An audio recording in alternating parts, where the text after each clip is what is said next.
Hey friends, welcome back to my channel study after marriage. कैसे हैं आप लोग? कमेंट करके ज़रूर बताएं। उम्मीद करते हैं आप लोगों की स्टडी बहुत अच्छी चल रही होगी।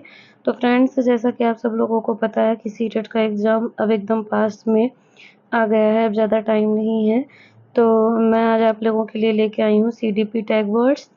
तो मैं आप लोगों को आज सीडीपी के कुछ ऐसे टैग वर्ड्स बताऊंगी कि अगर आपके कुछ टॉपिक ऐसे हैं सीडीपी में जो बहुत बार बार पूछे जाते हैं और वो टॉपिक आपके कंप्लीट नहीं है, तो भी आप अपना सीडीपी में बहुत अच्छे से स्कोर कर पाएंगे।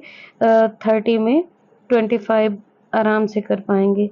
तो फ्रेंड्स, मैं उन टॉपिक पे भी थोड़ी सी बात कर लूँगी और कुछ आपको पॉजिटिव और नेगेटिव टैग वर्ड्स भी बताऊंगी जिसके थ्रू आप अपने सीडीपी में एकदम अच्छा सा स्कोर कर पाएंगे, वो भी इतने कम टाइम में। तो चलिए फ्रेंड्स, पहले मैं आप लोगों से उन इम्पोर्टेंट टॉपिक पे थोड़ी सी चर्चा कर लेती हूँ जिनसे हर बार 2-4 क्वेश्चन हर टॉपिक से हर बार पूछ ही लिए जाते हैं। तो फ्रेंड्स, सबसे पहले मैं बात करने वाली हूँ जीन पियाजे की। तो जीन पियाजे एक ऐसा टॉपिक है फ्रेंड्स, आप प्रीवियस ईयर का क्वेश्चन सॉल्व कर रहे होंगे तो आप लोगों को बहुत अच्छे से पता होगा कि सीडीपी में जीन पियाजे से बहुत भर भर के क्वेश्चन पूछे जाते हैं। तो जीन पियाजे का अगर आपसे कोई भी क्वेश्चन पूछता है तो फ्रेंड्स उसमें देख लेते हैं क्या क्या टैग वर्ड्स हैं। इनमें सबसे पहला टैग वर्ड्स है आत्म केंद्रित वार्ता, दूसरा है खोजकर्ता, सक्रिय, जिज्ञासु, ज्ञान का निर्माण, नन्हे, वैज्ञानिक। जीन पियाजे कहते हैं आत्म केंद्रित वार्ता। बच्चा आत्म केंद्रित वार्ता करता है। बच्चा एक खोजकर्ता होता है, वो नई नई चीजें खोज करता रहता है। वह सक्रिय, सीखने के लिए वह सक्रिय रहता है हमेशा। जिज्ञासु, बच्चे बचपन से ही जिज्ञासु होते हैं, उन्हें तरह तरह की चीजें जानने की बहुत ज्यादा जिज्ञासा होती रहती है। ज्ञान का निर्माण, बच्चे ज्ञान का निर्माण स्वयं करते हैं। वो अपने आस पड़ोस की चीजों को देख कर, छू कर, महसूस करके, उससे एक्टिविटी करके वो ज्ञान का निर्माण करते हैं। और सबसे बड़ी बात जो जीन पियाजे कहते हैं वो नन्हे वैज्ञानिक, बच्चे नन्हे वैज्ञानिक होते हैं।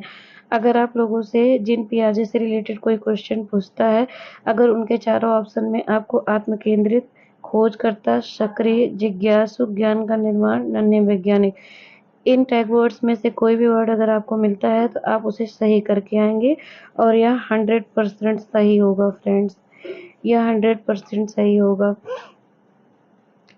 तो मैं आप लोगों को एक क्वेश्चन के थ्रू समझाने की कोशिश करती हूँ। जैसे आप लोगों से पूछ लिया कि निम्नलिखित में से जीन पियाजे सबसे ज्यादा किस पर बल देते हैं, और आपके ऑप्शन में एक है नैतिक तर्कणा, दूसरा है वैयक्तिक वार्ता, तीसरा है समाज और चौथा है आत्म केंद्रित वार्ता। तो अगर आप लोग इन टैग वर्ड्स को अच्छे से देखे रहेंगे तो आप आराम से उसका राइट आंसर आत्म केंद्रित वार्ता कर पाएंगे। तो ये थे फ्रेंड्स जीन पियाजे से रिलेटेड कुछ टैग वर्ड्स। चलिए फ्रेंड्स, हम और दूसरे इम्पोर्टेंट टॉपिक की तरफ बढ़ते हैं और उसका भी टैग वर्ड देख लेते हैं। कोहलबर्ग, कोहलबर्ग का आप लोगों को पता ही है, नैतिक नैतिक विकास का सिद्धांत दिया था इन्होंने। तो इनका सबसे, अगर कोहलबर्ग से कोई भी क्वेश्चन पूछता है फ्रेंड्स तो उनका सबसे ज्यादा इम्पोर्टेंट टैग वर्ड है नैतिक तर्कणा, नैतिक तर्कणा। जब कोहलबर्ग से कोई भी क्वेश्चन आपसे पूछता है और उसमें चारों ऑप्शन में से एक भी ऑप्शन में आपको नैतिक तर्कणा या नैतिक विकास जैसा कोई भी ऑप्शन नजर आता है तो आप उसे राइट करके आएंगे, वो 110% सही होगा। तो इसके बाद हम बात करते हैं वाइगोत्स्की। वाइगोत्स्की से रिलेटेड कुछ टैग वर्ड्स हम आप लोगों को बता देते हैं फ्रेंड्स। आप लोग देख रहे होंगे फ्रेंड्स, मैंने जिन जिन टॉपिक को जिन जिन जिन जिन दार्शनिकों के नाम यहाँ पे लिखे हुए हैं वो सब बार बार पेपर में रिपीट होते रहते हैं।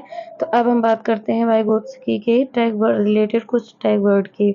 वैयक्तिक वार्ता, समाज, संस्कृत, भाषा, सामाजिक अंतःक्रिया, ये सब टैग वर्ड्स वाइगोत्स्की से रिलेटेड हैं फ्रेंड्स। वाइगोत्स्की सबसे ज्यादा वैयक्तिक वार्ता, समाज, संस्कृत, भाषा, सामाजिक अंतःक्रिया पर बल देते हैं। तो इनका 3 सबसे ज्यादा जिस पे बल देते हैं फ्रेंड्स ये हैं समाज, संस्कृत और भाषा।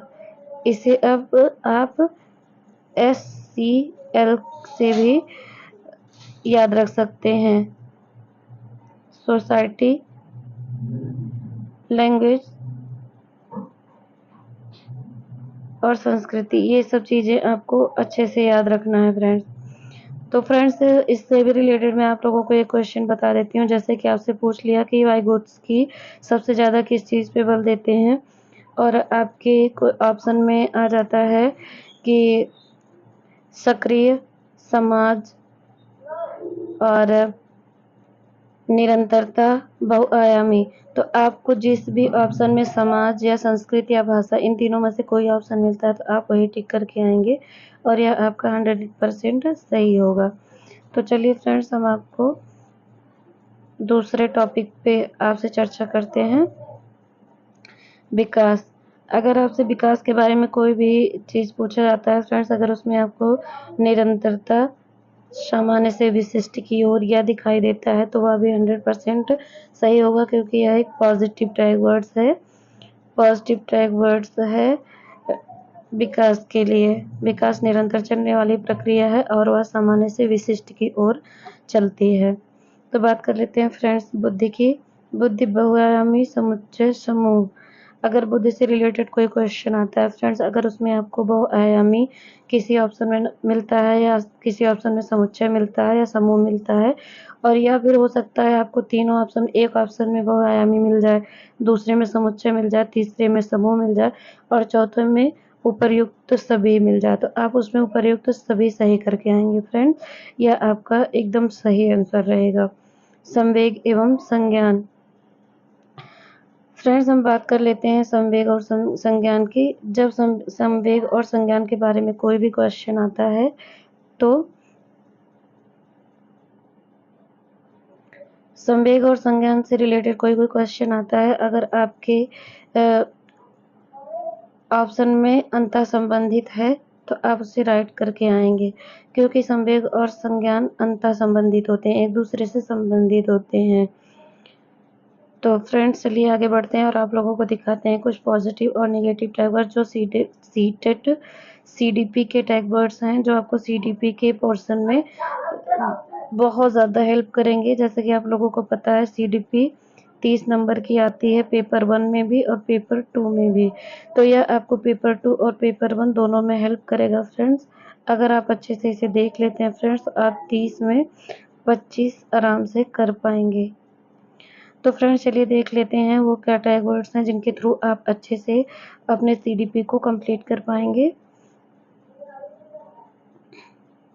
सक्रिय। बच्चे के लिए हमें एक सक्रिय वातावरण का निर्माण करना होता है, उन्हें निष्क्रिय नहीं रखना होता है। बच्चे सक्रिय होते हैं सीखने के लिए, तो उन्हें सक्रिय वातावरण की भी ज़रूरत होती है। सहभागिता। जब भी हम कोई भी क्रियाकलाप कर रहे हैं तो उसमें हमें बच्चों की सहभागिता ज़रूर लेनी चाहिए। इससे होता यह है कि बच्चे अगर किसी चीज़ में सहयोग करते हैं, किसी चीज़ में सम्मिलित रहते हैं, तो वो बहुत अच्छे से सीख पाते हैं। बाल केंद्रित। तो आप लोगों को पता ही है, आप लोग सीटेट की तैयारी कर रहे हैं, तो आप लोगों को अच्छे से पता है कि हमारी जो शिक्षा है वह बाल केंद्रित है। वो बच्चे को केंद्र में रख के वह उसी के आसपास घूमती है। तो जब भी आपको ऑप्शन में बाल केंद्रित मिलेगा, आप उसे सही करके आएंगे या आपका 100% सही होगा। समावेशी शिक्षा। समावेशी शिक्षा। हमारी शिक्षा समावेशी होनी चाहिए, उसमें सभी प्रकार के बच्चे होते हैं, तो उसमें सभी प्रकार के बच्चों को एक समान शिक्षा मिलनी चाहिए, एक समान उन्हें वातावरण। क्रियाशीलता। क्रियाशीलता। बच्चों को हम जितने ज़्यादा से ज़्यादा क्रिएटिव एक्टिविटी में लगा के रखेंगे, उतने ही बच्चों के अंदर क्रियाशीलता का विकास होता है। तो यह भी एक पॉजिटिव टैग वर्ड्स है। अवसर। बच्चों को हमें तरह तरह के अवसर उपलब्ध कराते रहना चाहिए, जिससे वो ज़्यादा से ज़्यादा सीख पाते हैं। विविधता का सम्मान। जैसा कि हमें पता ही है, एक विद्यालय में तरह तरह के क्षेत्र से बच्चे आते हैं, तो उनमें तरह तरह की भाषा बोलने वाले होते हैं, तरह तरह की संस्कृत के बच्चे होते हैं, तो इससे हमारे कक्षा में एक विविधता का वातावरण तैयार हो जाता है। तो हमें विविधता का सम्मान करना चाहिए, उससे हेट नहीं करनी है। उसका अपमान नहीं करना है। यह भी एक पॉजिटिव टैग वर्ड्स है। सहारा देना, जब भी बच्चे को हम कोई एक्टिविटी करने के लिए देते हैं, कोई कार्य करने के लिए देते हैं, अगर उसे वह कार्य करने में दिक्कत हो रही है, तो हम उसे पूरा नहीं बताएँगे, तो भी हम उसे थोड़ा-सा सहारा ज़रूर देंगे, जिसके थ्रू वो अपना कार्य अच्छे से संपूर्ण कर सके। हमें उसे सहारा देना है। सृजनात्मक कौशल, बच्चे के अंदर सृजनात्मक कौशल का विकास करना है, यह भी एक पॉजिटिव वर्ड है। अगर आपसे कोई क्वेश्चन दिया गया है, बच्चे के बारे में पूछ रहा है और उसमें किसी ऑप्शन में सृजनात्मक कौशल है, तो आप उसे सही टिक करके आएँगे। यह आपका 110% सही होगा फ्रेंड्स।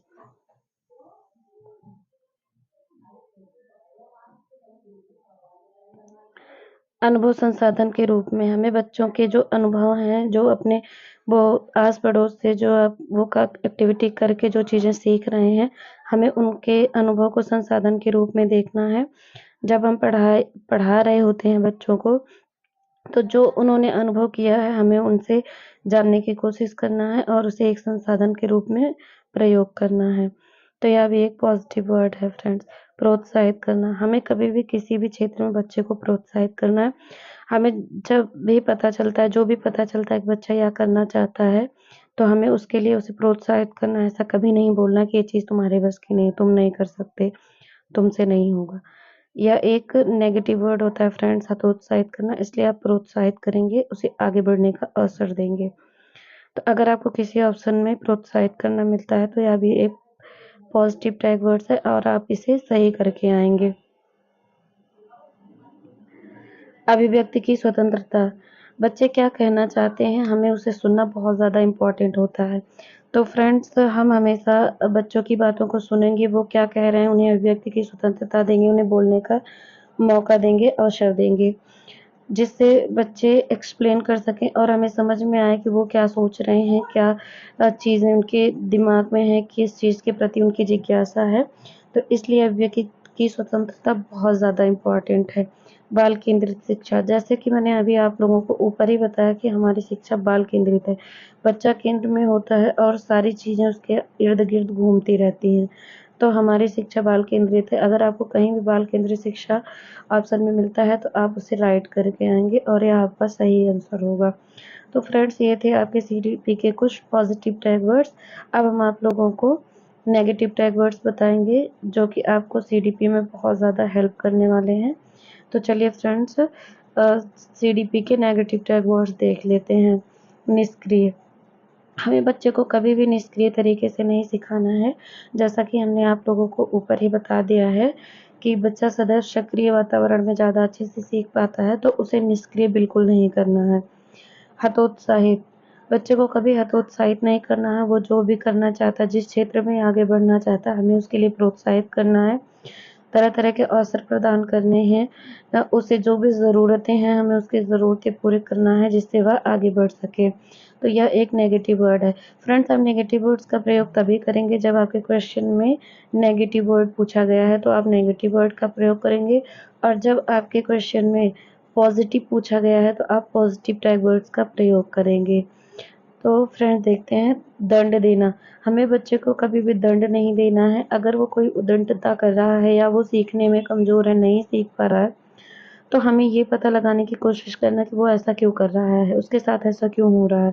ना कि उसे दंडित करना है, मारना-पीटना है, कुछ भी। हमें उसके साथ कोई भी प्रकार का दंड वाला कृत्य नहीं करना है।